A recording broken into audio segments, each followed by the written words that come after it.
is set for a blistering showdown between Congress and President Obama. A short time ago, House Republicans, with the help of 3 Democrats, voted to block President Obama's use of an executive order on immigration. The House passing a bill declaring the president's executive actions null and void. And Representative Mark Meadows joins us. Good evening, sir.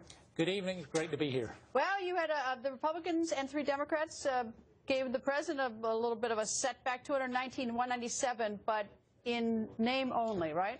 Well, really, it was more of a message. We know as long as Harry Reid controls the Senate, that bill probably is going to sit like 387 other bills right on his desk and not go into law. But we need to start with a longer-term approach to be able to address this, and today was a start.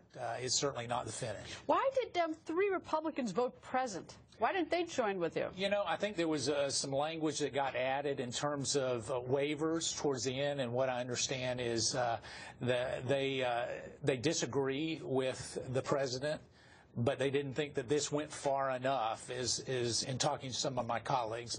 But certainly this is a start. It's, again, just one step in what we need to do. The cavalry's coming in January thanks to the voters and the American people, and hopefully we can make a difference. You know, we're going to hear from Senate Majority Leader to be Mitch McConnell shortly, but I don't have the sense that President Obama even cares about your vote. I mean, he stuck a stick right in your eyes by that immigration thing. First the Democrats lost in November, and then he turns around and he goes alone on this executive order. A bunch of states are suing him, and now very sort of ceremoniously the House Republicans vote today. But I'm not sure he cares. Well, I know he doesn't care what I think, and perhaps that doesn't matter, but it does matter that he doesn't care what the 750,000 people that I represent think. That's the overwhelming majority, and when you look at the voice of the American people and you're willing to stick it in their eye, they're going to stand up. They demand action. Our phones are ringing off the hook. They want us to do something about it.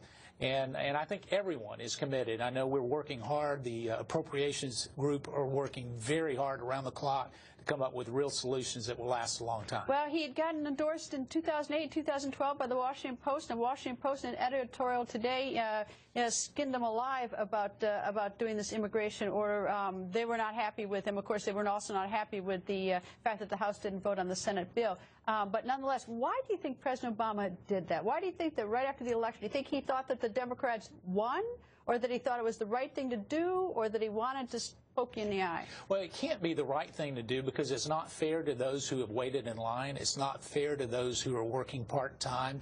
It's not fair, really, to those who believe in the rule of law. So it can't be the right thing to do. So why did he do that? You know, I think, really, when you look at it for political gain, he believes that he can do this. He's changed the narrative from his failed policies. He's changed the narrative. Well, it hasn't helped Senator Landrieu down in New Orleans. She's facing a runoff on Saturday. It certainly didn't help her with him doing that. Well, I think he considers her a lost cause, and so at this point he's trying to set it up for 2016 for the presidential election. But the American people will not forget this. Congressman, nice to see you. Thanks, sir. Thank you.